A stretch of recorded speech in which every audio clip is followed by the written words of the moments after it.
کرام رضوان رضی اللہ تعالیٰ عنہم اجمعین ہمیشہ حضور پاک صلی اللہ علیہ وسلم کی محبت اور اس خیال میں مدد ہے. یہ غالباً 64-65 کی بات ہے. میں کالج میں پڑھتا تھا تو ایک اخبار میں ایک کالم آیا. یہ حضور پاک کی آداب محفل کے آداب کے بارے میں تھوڑا سا عرض کرنا تھا. وہ کالم آیا تھا فضل حق صاحب کا. وہ کہتے ہیں کہ میں مکہ شریف میں ملہ جہاد میں بھی ملہ جہاد میں کچھ عرصہ رہا ہوں، یعنی آج کے دنوں میں ملہ جہاد میں تھا. اس زمانے میں 60 کے عشرے اس نے کہا کہ ملہ جہاد میں وہ خواجہ نظام الدین اولیاء محبوب سبحانی کے خانقاہ شریف سے ایک وکیل ایک مجذوب وہ بھی اسی گھر میں رہتے تھے جس میں رہ رہا. ہوا یہ کہ ایک دن خلاف معمول وہ فقیر وجد کی کیفیت میں آ کے تو وہ جذبات میں آ کے وجد کی کیفیت میں آ کے یہ ایک لفظ کہتا تھا، لارے سارے گاما لارے سارے گاما لا ترفعوا اصواتکم فوق صوت النبی لارے سارے گاما. یہ کبھی کبھی وہ وجد کی کیفیت میں آ کے بات کہتا تھا. اللہ حضرت قیاس جب وہ وقت ختم ہو گیا تو میں نے اپنے اس عرب میزبان سے پوچھا کہ یہ فقیر کہاں سے آیا. اس نے ایک بات عرض کی، کہنے لگا یہ دہلی سے حضرت خواجہ نظام الدین اولیاء محبوب سبحانی کے دربار سے آیا ہے اور یہ درویش ہر سال آتا اور ہر سال آ کے اپنے ذہن اور حواس کو ایسی کیفیت میں ڈھال لیتا ہے. روحانی زبان میں اس کو صوت الافلاق کہتے ہیں. اس کی میں تشریح کے لیے تھوڑا سا میں نے پلیٹ فارم بنایا ہے. تو صوت الافلاق میں جتنے ہم لوگ باتیں کرتے ہیں ہماری آوازیں صوت الافلاق میں ریکارڈ ہو رہی ہیں، ہماری فلمیں ریکارڈ ہو رہی ہیں. سائنسدان اس کو ایتھر کہتے ہیں، قرآن میں اس کو کتاب المبین کہا جاتا ہے. یہ سب ریکارڈ ہو رہی ہے. تو یہ فقیر ہر سال آتا ہے.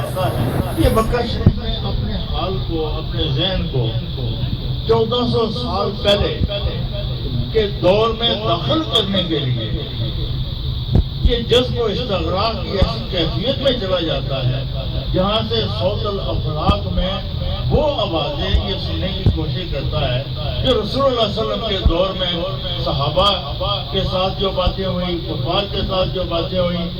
اور جب یہ وہ آوازیں سنتا تھا تو وہ حضور پاک صلی اللہ علیہ وسلم کے اس دور کا آنکھوں دیکھا حال مشاہدے میں چلا جاتا ہے. ذہن اور حواس کی ایک کیفیت ایسی آتی ہے جب اعصاب سے گزر جائے تو پردے ہٹ جاتے ہیں اور انسان 1400 سال پہلے من و من اسی کیفیت میں چلا جاتا ہے جو صحابہ کا دور. تو اس نے پوچھا کہ بھئی یہ لارے سارے گاما ہم چونکہ صوفیاء کے ماننے والے ہیں، پیروکار ہیں، اولیاء اللہ کے، یہ میں ایک ادب کی بات کہنا چاہتا ہوں. اس نے کہا کہ یہاں کوئی قبال آئے ہوئے ہیں، وہ قوالی بھی پیش کر رہے ہیں اور ساتھ میں یہ آواز کی ردم کو بحال کرنے کے لیے جو اس کی ایکو سسٹم ہے اس کو بحال کرنے کے لیے سارے کام یہ کہتے ہیں. تو یہ فقیر ایک جذب کی کیفیت میں چلا جاتا ہے اور یہ دیکھتا ہے کہ اس کا ذہن صوت الافلاق سے ڈسکنیکٹ ہو جائے. جب آواز کی لہریں تلخ لہریں صوت الافلاق کے سکون کی اس وائبریشن کے ساتھ ٹکراتی ہیں تو اس کا ذہن ڈسکنیکٹ ہو جاتا ہے، پریشان ہو جاتا ہے. کیوں؟ کیونکہ یہ اللہ کا دوست ہے، اللہ کے دوستوں کا پیروکار ہے. اور جب اللہ کا دوست قرآن پڑھتا ہے تو قرآن پڑھنے کے بعد اس کے سامنے یہ بات آتی ہے کہ ایک ہم حج عمرہ ہم سب لوگ کرتے ہیں، 5 وقت نماز پڑھتے ہیں محترم خانہ کعبہ شریف، اور 5 وقت محترم خانہ کعبہ شریف نماز پڑھتے ہیں، حج عمرہ کرتے ہیں، تلبیہ کرتے ہیں، لبیک اللہم لبیک کا ترانہ گاتے ہیں، نسبت حاصل کرنے کی کوشش کرتے ہیں، مگر ایک زبان وہ ہے، درود و سلام بھی پڑھتے ہیں، حمد و ثنا بھی بیان کرتے ہیں۔ تو جیسے وہ فقیر اپنے ذہن کو صوت الافلاق میں داخل کر کے رسول اللہ صلی اللہ علیہ وسلم کے رخ انور کی زیارت کرتا تھا، حضور پاک صلی اللہ علیہ وسلم کے دور میں جا کے ان کفار مکہ کے ظلم اور زیادتیوں کو دیکھتا تھا، اور آپ کے صبر، ہمت، استقامت اور آپ کے اس کردار کو جو 40 سالہ کردار تھا، جس کو پیش کرنے کے بعد مکہ کے کفار نے کہہ دیا کہ آپ امین ہیں، آپ صادق ہیں، فیاض کرنے والے ہیں، مخلوق سے پیار کرتے ہیں، مخلوق کے دکھ درد سہنے والے ہیں، مخلوق کو کانٹا چبھنے کی تکلیف ہوتی ہے، اس درد کو آپ صلی اللہ علیہ وسلم محسوس کرتے ہیں۔ تو جب اس کا ذہن اس سے ڈسکنیکٹ ہو جاتا تو حضور کے رخ انور سے معروف ہوتا۔ قرآن میں اللہ تعالیٰ نے ارشاد فرمایا لا اقسم بہذا البلد وانتم حل بہذا البلد، اللہ اس مکے کی کعبے کی قسم نہیں اٹھاتا، اگر اٹھاتا ہے کہ تو اس وجہ سے کہ حضور پاک صلی اللہ علیہ وسلم اس میں موجود ہے۔ ہم سب کعبے کو دیکھتے ہیں، ہم نے ہدیہ درود و سلام پیش کیا ہے، قدیر بھائی نے بھی محفل کا ایک سماع قائم کیا ہے، لہروں کا ایک نظام پیدا کیا ہے، جیسے سمندر کے اندر لہروں کی بہت بڑی وائبریشن ہوتی ہے، انہوں نے ہمارے ذہن کے اوپر لہروں کی وائبریشن کو وہاں تک لے کے جہاں ضروری ہے کہ ہم اس بات کو سمجھیں۔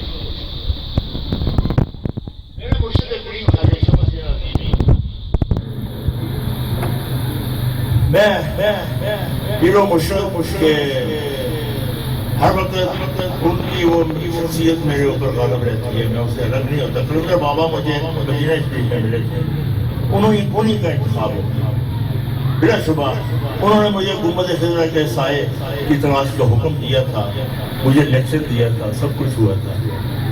بابا جی نے ایک دفعہ ماسکو میں چلے گئے تو ہمارے وہاں کے جو انچارج ہیں خالد صاحب، ماسکو سے ہر سال روسی مرد، عورتیں، خواتین، بوڑھے مرکزی مراقبہ کراچی میں آتے ہیں، اور میں یہ دیکھ کر حیران رہ گیا ہوں کہ وہ روسی بابا جی جدھر جاتے ہیں ہاتھ باندھ کر فوجیوں کی طرح باادب ہو کر چلتے ہیں۔ یہ اب تو میں نے ان سے سیکھا ہے۔ میں نے خالد صاحب سے بات کی، میں نے کہا یار یہ روسی انگریزی نہیں جانتے، کیونکہ میرا دیش اور دیش کی ٹھوکروں میں بہت سارے تجربات ہیں، جرمن بھی میں جانتا ہوں، انگریزی بھی تھوڑا بہت گزارا ہر زبان میں کرنا آتا تھا، مگر روسی زبان مجھے نہیں آتی تھی، مگر روسیوں سے تعلق میرا رہا ہے۔ میں نے کہا یار میں روسیوں سے کوئی بات پوچھنا چاہتا ہوں۔ خالد صاحب نے کہا کہ حاجی صاحب یہ لمبا روسی جو ہے یہ تھوڑی سی انگریزی جانتا ہے۔ میرے ساتھ اس کی سلام دعا ہوئی تو میں نے اس سے پوچھا بھائی یہ بتاؤ کہ تم کس مذہب کے اوپر ہو؟ میں نے سنا ہے کہ روس میں زیادہ تر لوگ جو ہے وہ ایتھسٹ ہیں، لاطین ہیں، وہ مذہب کو نہیں مانتے۔ کمیونسٹ انقلاب کے بعد مذہب کو انہوں نے باہر نکال دیا کہ یہاں مذہب کا کوئی کام نہیں ہے۔ یہ بتاؤ کہ تم کون ہو؟ کیونکہ روس میں عیسائی بھی تھے، مسلمان بھی تھے، سب تھے، تم کون ہو؟ تو اس نے مجھے خالد صاحب نے چونکہ میرا تعارف کرایا تھا، انہوں نے کہا حاجی صاحب میں ایتھسٹ ہوں، میں لاطین ہوں، میرا کوئی مذہب نہیں ہے۔ میں نے کہا یار میں دیکھتا ہوں کہ بابا جی جدھر جاتے ہیں تم ہاتھ باندھ کر بہادر ہو کے چلتے ہو، آخر تم لاطین ہو تو اس سلسلہ دنیا میں کیسے آئے؟ یہ عبادت ہونے کا معنی کیا ہے؟ اس نے مجھے بتایا کہ میں ریسرچر ہوں، میں ایکو سسٹم کے اوپر آواز کی جو لہروں اور ردم ہے اس کے اوپر ریسرچ کر رہا ہوں۔ اس ریسرچ کے تحت میرا ایک دوست عظیمی صاحب کے پروگرام میں ماسکو میں آیا، اس نے کہا یار میرے ساتھ چلو، تو گھوم پھر کے واپس آ جانا۔ جب میں پھر میں آیا تو سوال جواب ہوئے، لیکچر ہوا، روسی زبان میں ترجمہ ہوا، میرے کخ پلے نہیں پڑا، ادھر سے سنا ادھر سے چلا گیا، نہ مجھے سمجھ لگی انہوں نے کیا کہا کیا نہیں کہا، کیونکہ میں لازی ہوں، مطلب نہیں رکھتا۔ یار یہ بابا عظیمی صاحب نے ایک عجیب بات کی ہے، ایک تو یا حی یا قیوم کا ورد کرایا، اور اس ورد کی ایکو کا میرے ذہن کے اوپر درود شریف کے بعد ایک ایسا کیفیت آئی ہوئی ہے کہ میں جس ایکو کے اوپر ریسرچ کر رہا تھا، آواز کی لہروں کے اوپر، اس ذکر کی ردم نے میرے ذہن کو زمین سے اٹھا کر آسمانی دنیا میں داخل کر دیا، اور میں نے دیکھا کہ کائنات میں آواز کی لہریں ہی کائنات کا تانا بانا ممکن ہے۔ اور میں یہ حیران رہ گیا ہوں کہ ماں کے پیٹ کے اندر جو بچہ الگ بنتا ہے، اس کے رحم کے بعد ایک ایکو چلتی ہے، اور وہ ایکو یہی ہے کہ میں تمہارا رب نہیں ہوں۔ تو پھر وہ جسم بننا شروع ہوتا ہے، پھر خلیے در خلیے، تقسیم در تقسیم، قرآن پاک نے اس کا بھرپور کیا۔ میں نے اس روسی کی بات سنی، بہت متاثر، میں نے کہا آپ سب یہاں کیوں آئے ہو؟ اس نے کہا یار یہ اس ایکو، اس آواز، اس ذکر کی ردم کا اثر ہے کہ میں اس کو سننے کے لیے کراچی آ گیا، اور جب بابا جی ذکر کرتے ہیں تو میں اس کیفیت میں کھو جاتا ہوں۔ میں یہاں اس لیے آیا ہوں، مجھے نہیں پتا میرا مذہب کون سا ہے کیا نہیں ہے، میں عالم فطرت کو ہم مانتے ہیں، تو چونکہ عالم فطرت بھی اللہ تعالیٰ ابراہیم علیہ السلام نے کہا کہ میں اس ذات کی طرف منہ کرتا ہوں جو سب جانوں کی فطرت کو پیدا کرنے والی۔ ابھی فطرت کے اندر ہم لوگ جو موجود ہیں، ہم وہ نہیں سمجھ سکے کہ ہم کون ہیں۔ فطرت کا نظام تو کائنات کے اوپر پھیلا ہوا ہے۔ میرے عزیزوں، میرے بزرگوں، عزیزوں، بھائیوں، بہنوں، بچیوں، میں آپ کا بہت مشکور ہوں۔ قدیر صاحب نے لہروں کی ایک وائبریشن قائم کی ہے، مگر اب اس کا تقاضا یہ ہے کہ کعبے کے دروازے کو کھول کر اس کے اندر کے کعبے کو تلاش کیا جائے، اسے دیکھا جائے وہ کون ہے۔ کعبہ تو ہے، سب نے اس کو طواف کیا ہے، مگر کعبے کے اندر جو کعبہ اس کو کون طواف کر رہا ہے؟ یہ بہت باتیں راز کی ہیں، اور اس ذات کی کو سمجھنے کے لیے جب ہم قرآن پڑھتے ہیں تو قرآن میں پہلے ہی ایک سورہ فاتحہ آتی ہے، فاتحہ الکتاب۔ یہ قاری صاحب ہمارے پاس بیٹھے ہیں، یہ درس قرآن بھی دیتے ہیں، اور بھی میرے بزرگ پڑھے لکھے لوگ ہیں۔ فاتحہ الکتاب، فاتحہ کہتے ہیں چابی کو۔ چابی کے کتنے دندانے ہوتے ہیں؟ سارے دندانے نہ لگے تو دروازہ نہیں کھلتا بھائی۔ آپ لوگوں کی ایک زندگی، جیسے قدیر بھائی نے کہا کہ یہ دنیا فانی، یہ دنیا کا نظام ہے، یہ حقیقت نہیں ہے، یہ فریب ایلیوژن ہے۔ ایک زندگی آپ دنیا میں مکان کے باہر گزارتے ہیں۔ آپ یہ بات مجھے بتائیں کہ سارا دن آپ مکان کے باہر رہ کے محنت مزدوری کرتے ہیں، باہر زندگی بسر کرتے ہیں، شام کو اپنے گھر میں کیوں جاتے ہیں؟ جب گھر میں جاتے ہیں تو اگر مکان کے باہر تالا لگا ہو تو مکان میں کیسے داخل ہوں گے؟ یہ بات نقطے کی ہے، سمجھنے کی ہے۔ میں چونکہ ایک فقیر کے قدموں میں بیٹھنے والا، بزرگوں کی جوتیوں میں بیٹھنے والا آدمی ہوں، میری کوئی اور مکان کا تالا کھولیں گے تو آپ کا تالا کھلے گا تو اندر کی دنیا میں داخل ہوگا۔ اندر کیا ہے؟ بات کیا؟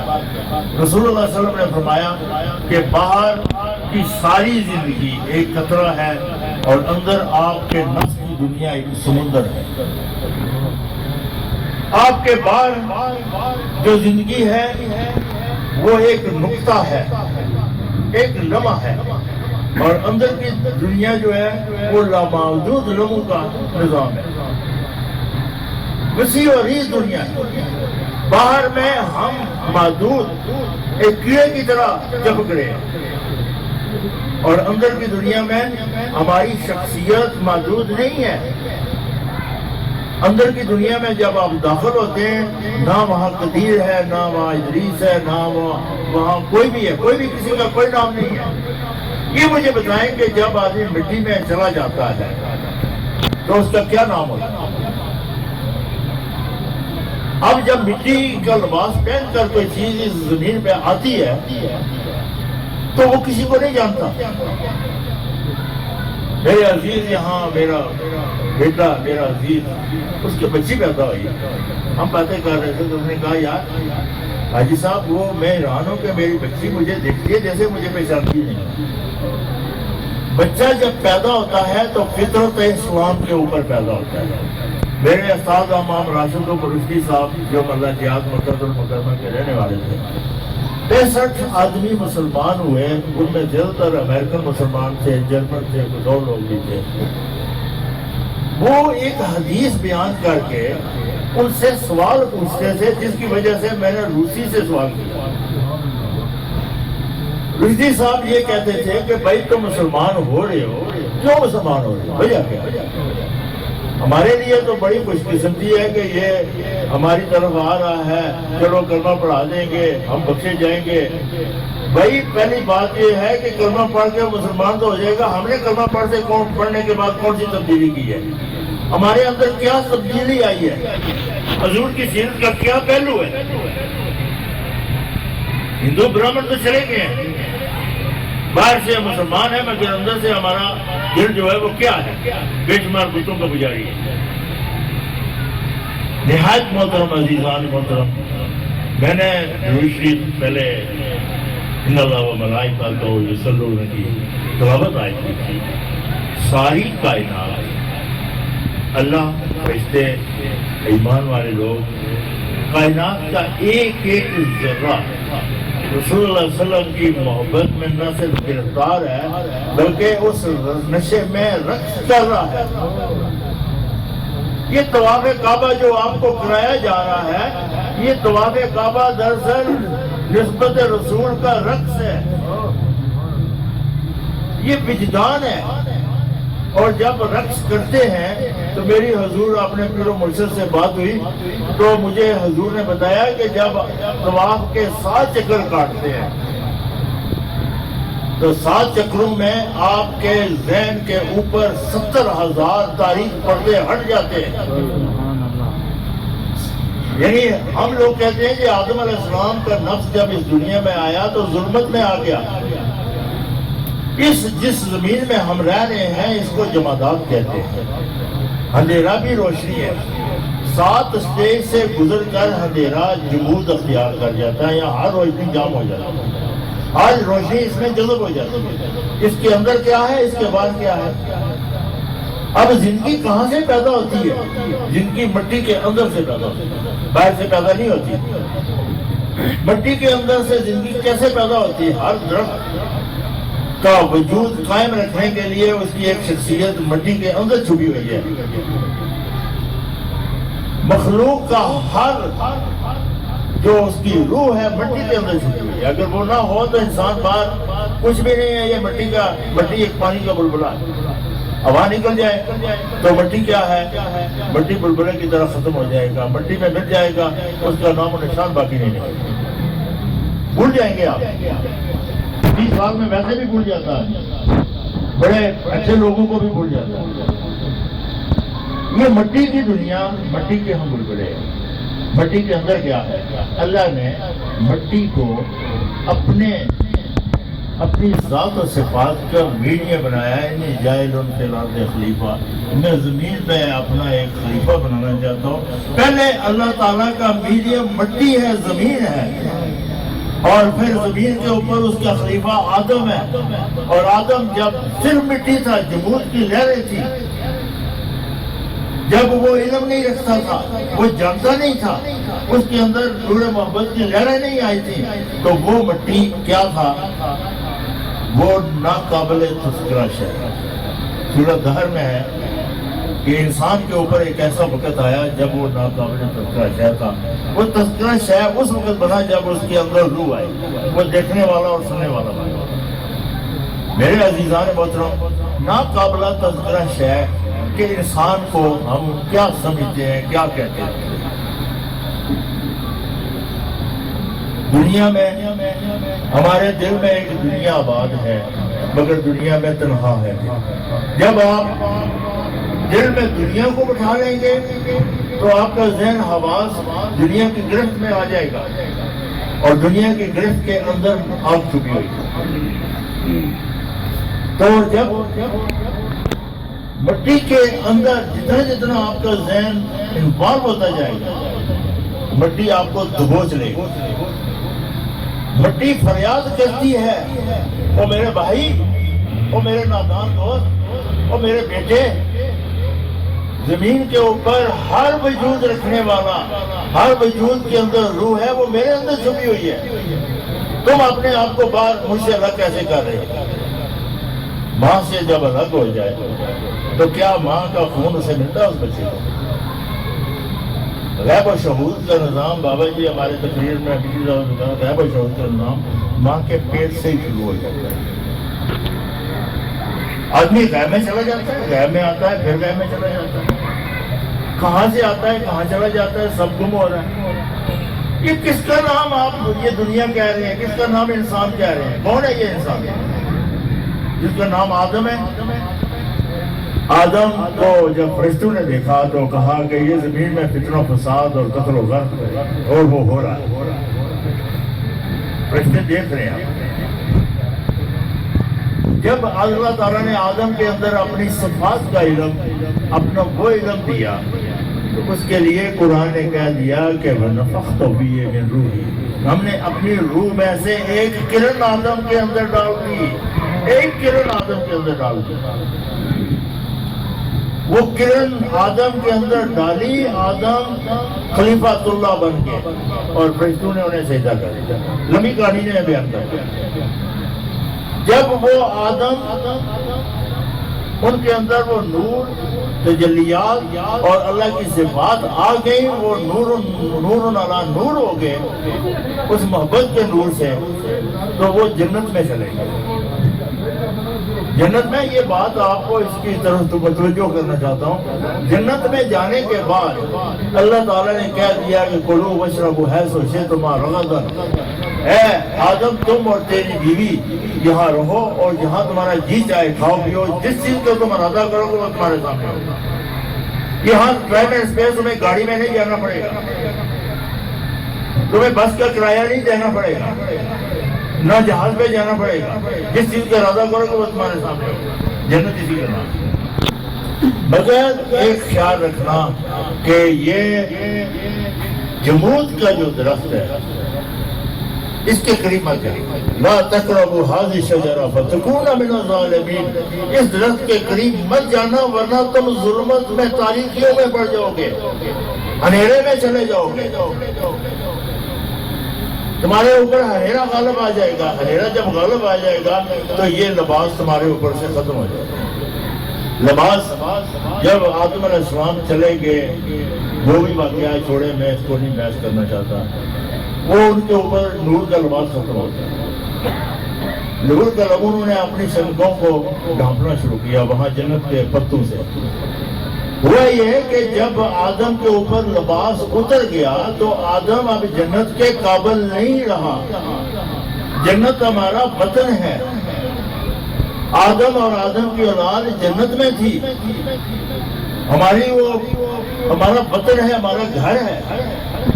تو جب اس گھر کے لیے ہمارے پاس لباس ہی نہیں رہا تو اللہ تعالیٰ نے کہہ دیا اے بیٹو اتر جاؤ، تم سب کے سب جميعا، سب کے سب اتر جاؤ۔ شیطان کو بھی کہہ دیا تم چلے جاؤ، شیطان کامیاب ہو گیا۔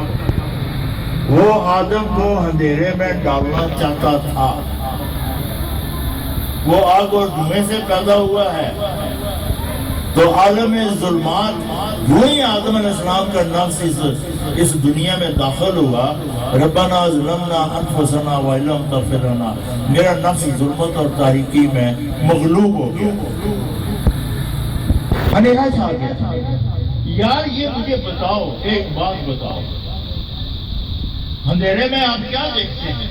کس چیز کو سمجھتے ہیں؟ کس چیز کو جانتے ہیں؟ آپ کون ہیں؟ کیا ہے؟ کس پہچان کریں گے؟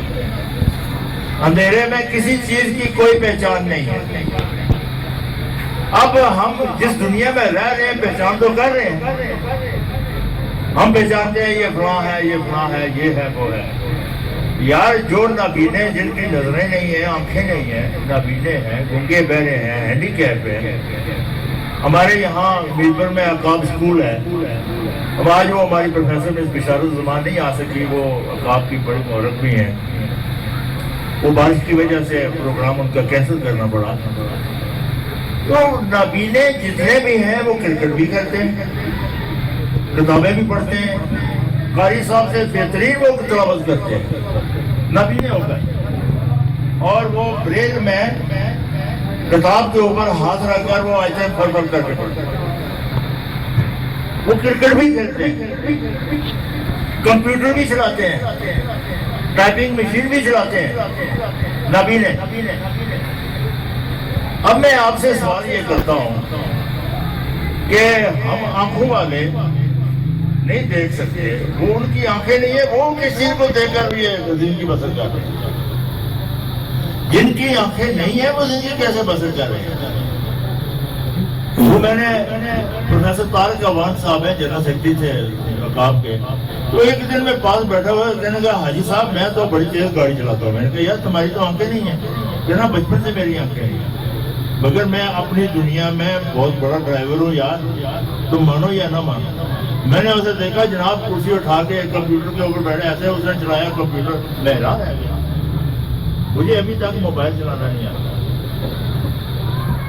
آپ یہ مجھے بتائیں کہ ایک نابینا بھی زندگی بسر کر رہا ہے، اس کی آنکھیں نہیں. ایک آنکھوں والا بھی زندگی بسر کر رہا ہے، اس کو اندر کچھ نہیں نظر آ رہا. جس کو اندر کچھ نہیں نظر آ رہا وہ اندر کی دنیا کیسے دیکھے گا؟ اس کے لیے یہ طریقہ ایجاد ہوا ہے کہ ٹچنگ سینس، یعنی مس کرنے کی صلاحیت، ٹچنگ سینس، اسمیلنگ پاور، جو حواس کی سسٹم ہے، آنکھیں نہیں کام کرتی وہ دوسری صلاحیتوں کو استعمال کر لیتے ہیں. تو بات یہ ہے کہ جو دیکھ نہیں سکتا، سن نہیں سکتا، سمجھ نہیں سکتا، وہ زندگی بسر کر رہا ہے. اور جس چیز کو وہ محسوس کرتا ہے، میں نے پروفیسر الیاس ایوب سے پوچھا یار یہ کرکٹ آپ کے بچے کھیلتے ہیں یہ بات کیسے کیچ کرتے ہیں؟ اس نے کہا حاجی صاحب اس گیم کے اندر ایک ایکو سسٹم ہم نے رکھا ہوا ہے. جیسے میں نے قدیر بھائی کی بات کو آگے بڑھایا تو وہ نابینے جو ہیں ان کا ذہن اتنا فوکس ہوتا ہے کہ وہ اس ایکو کو پیچھے دوڑتے ہیں اور اسے پکڑ لیتے ہیں. اور میرپور عقاب کی جو ٹیم ہے وہ پاکستان نہیں بلکہ باہر بھی جاتی ہے. پھر بھی ہوئے. اچھا اب بات یہ ہے کہ ہم میں اور نابینوں میں کیا فرق ہے؟ ہم کون ہیں؟ میں آپ سے سوال کر رہا ہوں. ہمارے جاوید بھائی، جنید بھائی یہ بڑے وکیل رہ سکتے ہیں. یہ باہر کی دنیا کے جو کانسٹیٹیوشن ہے، قوانین ہیں، اس کے بارے میں تو ڈسکس کرتے ہیں، مگر ایک دنیا اندر ہے اس کے نہ قانون کا پتہ ہے نہ اس کے اصول و ضوابط کا پتہ ہے، وہ کیسے کام کرتے ہیں کیسے نہیں کام کرتے. یہ اس مقدمے کو کیسے لڑیں گے؟ یہ عمران بھائی بھی بیٹھے ہیں، یہ بھی وکیل ہیں اصل میں. تو اس کا مطلب ہے یہ مقدمے کیسے لڑیں گے جب قانون سے واقف ہی نہیں؟ میرے بھائیوں، میرے عزیزوں، میں اصل بات کی طرف آنا چاہتا ہوں کہ مکان کے اندر داخل ہونے کے لیے ایک چابی کی ضرورت ہے جس کے خزانے ہیں، اور ان خزانوں میں سورہ فاتحہ جب پڑھتے ہیں آپ تو الحمدللہ رب العالمین الرحمن الرحیم مالک یوم الدین ایاک نعبد و ایاک نستعین اہدنا الصراط المستقیم صراط الذین انعمت علیہم غیر المغضوب علیہم ولا الضالین. یہ اس کے کتنے خزانے ہوئے مجھے آپ بتائیں؟ اس کو مذہبی لوگوں نے سبا مسانی کہا. اس کے 7 سٹیج ہیں. پہلا اللہ رب العالمین کی سٹیج ہے جو بہت مہربان، بہت رحم والا، بہت وہ محبت کے علاوہ ہے ہی. تو رحمان اور رحیم کس کی صفات ہے؟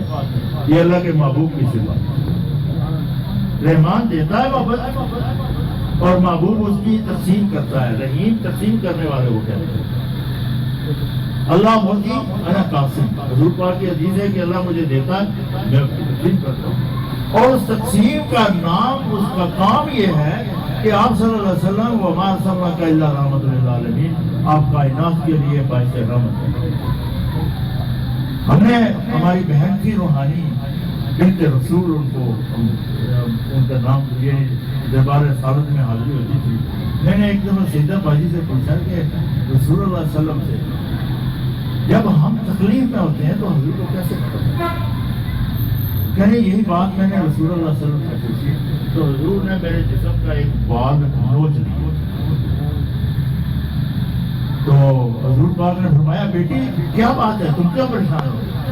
یا رسول اللہ علیہ وسلم آپ نے میرا بال نوچ لیا. آپ نے فرمایا کائنات میں میری روح موجود ہے، اس روح کے اندر جب بھی کوئی تکلیف ہوتی ہے تو اس کی درد کی لہریں مجھے پھرتی ہیں، میں اسے محسوس کرتا ہوں. یہ میں نے اپنے پیروں مرشد سے بھی باتیں کی. بھائی جو رحمان اور رحیم ہے، یعنی اللہ کا مخلوق کے ساتھ تعلق رحمان اور رحیم اللہ کی محبت کے ساتھ ہے. جب سورہ حشر کی آپ آیات پڑھتے ہیں هو الله الذي خلق هو الله الذي لا اله الا هو الرحمن الرحیم، وہ رحمان اور رحیم ہے عالم الغیب میں بھی، عالم بشہادہ میں بھی، غیب میں بھی اور شہادت میں بھی. وہ محبت کام کر رہی ہے اور اس محبت کے مرکز کے اوپر کائنات چل رہی ہے. اور اس محبت کا نشہ وسلم و تسلیمہ جب تک نہیں آئے گا، ایک تو ہے کہ آپ اپنے آپ کو حوالے کرتے ہیں، دوسرا یہ ہے کہ جیسے میرے عزیز عاصم نے قلندر بابا کا قول بیان کیا کہ صحابہ ہر وقت حضور کے خیال میں مست رہتے، نشے میں سرسار جاتے.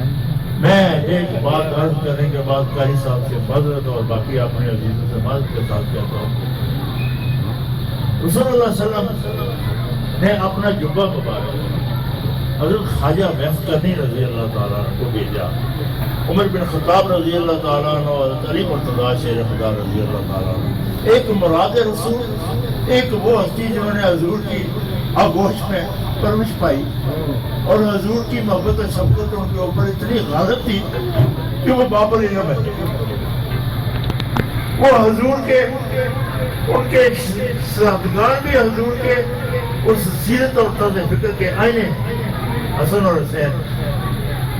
تو وہ ہستی جب بھیجی کہ اویس کرنے کو یہ میرا جبہ دینا، ان سے کہنا کہ میری امت کے لیے مخلوق کی دعا کرنا. انہوں نے نشانی پوچھی، کہا کہ وہ اونٹ چلا رہا ہوگا تو آپ ایسے کریں یمن میں چلے جائیں. تو اویس اپنی والدہ کی وجہ سے مجھے ملنے کے لیے نہیں ہے، والدہ کی خدمت کرتا ہے. تو دریا کے کنارے وہ ایک ندی پہ وضو کر رہے تھے. تو جب آپ وہاں پہنچے تو آپ نے ان کی پہچان کی تو کہا کہ آپ اویس ہیں. برابر پہچان کے بعد آپ نے جبہ مبارک ان کو دیا. حضرت خواجہ ویس کرنی رضی اللہ تعالیٰ عنہ جبہ لے کر سجدے میں پڑ گئے. سجدے میں اس قدر روئے، اس قدر کیفیت حاصل ہوئی، اس قدر گریہ کیا اور حضور کی امت کے لیے دعائیں کی. تو بعد جب میں اٹھے تو فاروق اعظم رضی اللہ تعالیٰ عنہ حسرت میں آ گئے. اے اویس، یہ مقام تمہیں کیسے ملا؟ اویس کرنی رضی اللہ تعالیٰ عنہ نے فرمایا کہ بنو ربیع کی بھیڑوں کے جتنے بال ہیں اس سے زیادہ میں نے حضور کی امت کی محبت کرا دی. ایک بھیڑ کے بال آپ نہیں گن سکتے. اور سب سے بڑا ریوڑ جو ہے بنو ربیع کا تھا. تو عمر بن خطاب حسرت میں آگے، کاش یہ مقام ہمیں ملے. تو یار ایسا کرو خلافت ہماری لے لو تو ہمیں اس فقیری میں داخل کرو. تو حضرت اویس کرنی رضی اللہ تعالیٰ نے فرمایا کہ عمر بن خطاب، تمہاری جو ڈیوٹی لگی ہوئی ہے دربار رسالت سے اس کو پورا کرو، حقوق و فرائض پورے کرو، تمہاری بڑی ذمہ داری ہے.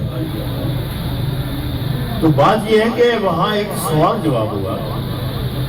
سوال جواب یہ ہوا کہ عمر بن خطاب نے جب پوچھا کہ تمہیں حضور کی زندگی میں زیارت نہیں ہے، گئے نہیں ہے، تو یہ مقام کیسے حاصل ہوگا؟